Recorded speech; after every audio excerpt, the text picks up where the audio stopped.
When World War II began, the German army concentrated much of their force in Poland, including all their panzer divisions and much of the Luftwaffe. This left about 22 divisions to defend against an attack from the entire force of the Anglo-French armies with tank and artillery support. With such a numerical and technical superiority, it should have been an obvious decision to attack. This the French planned to do in the region of the Saarland. From the start, the offensive was hampered for multiple reasons. The first being that the French mobilization system was out of date, which affected their ability to quickly deploy their forces.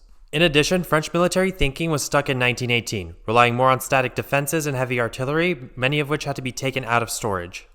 This is a stark contrast to German military thinking, which focused on Bewegungskrieg, a war of movement.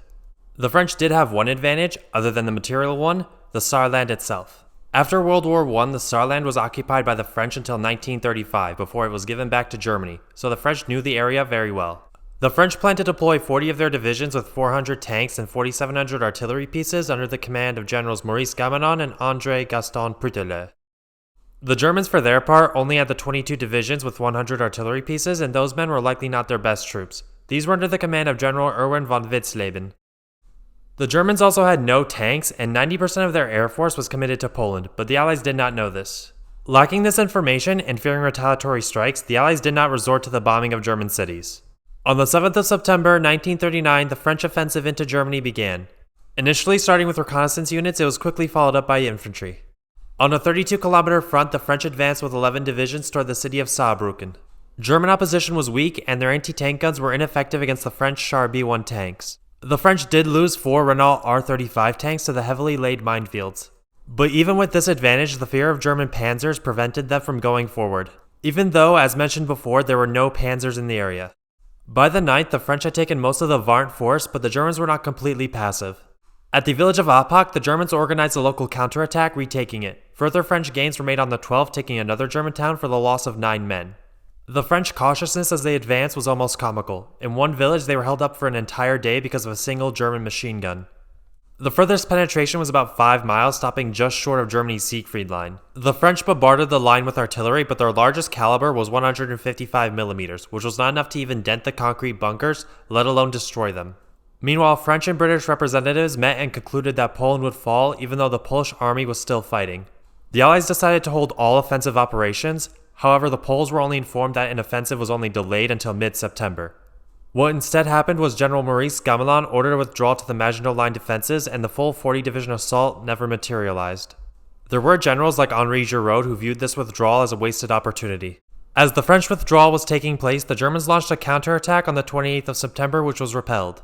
But as reinforcements began coming from the Polish campaign, they launched another counterattack in mid-October, retaking the remainder of lost territory still in French hands. The Allies then began developing long-term plans, but those were either defensive or in other theaters like Norway and Sweden. During the battle, the Germans lost over 600 men as casualties, plus 11 aircraft shot down. The French suffered around 2,000 casualties and 4 tanks destroyed, but more importantly, they lost an opportunity to win the war.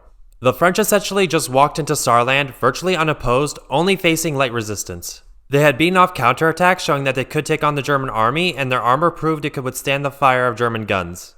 So what stopped the French from fully invading Germany? The answer? Themselves. Many Frenchmen, at least the higher-ups, did not want a repeat of World War I to happen on their own soil, so they were very reluctant to fight. Lacking this resolve is the sole reason the Second World War was not over in 1939. At the Nuremberg trials, German military commander Alfred Jodl stated, "If we did not collapse already in the year 1939, that was due only to the fact that during the Polish campaign, the approximately 110 French and British divisions in the West were held completely inactive against the 23 German divisions." General Siegfried Westphal stated that if the French had attacked in full force in September 1939, the German army could only have held out for 1 or 2 weeks. Just 1 or 2 weeks of fighting could have stopped years of suffering. Think about that. Thank you for watching. Please like, subscribe, share, and tell me your thoughts in the comments. If you want to learn about another invasion in 1939, click the link for my video on the invasion of Poland.